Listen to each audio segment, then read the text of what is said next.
Hello, ito po ang detail printer ng Genramol. Ang machine dito ay ginagamit ng 7 araw na may total na 52 meters. Ito po ang cutting area. Ito po ang printer head. Mag head clean tayo. Strong head.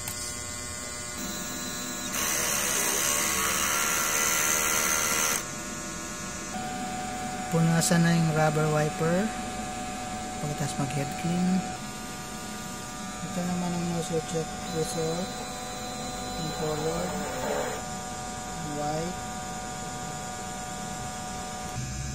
Ink system ay tama lang. Waste tank nilinis kahapon. ADR, brown white. Ito nga pala yung mga supply natin. Ito po yung mga in-use natin.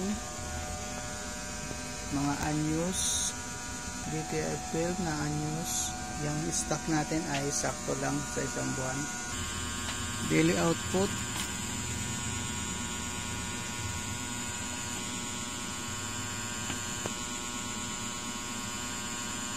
Nakagamit tayo ng yellow, DTF ink, film, powder, black ink. Daily checklist natin. Ito naman po yung weekly monitoring natin. Yun lang po, salamat.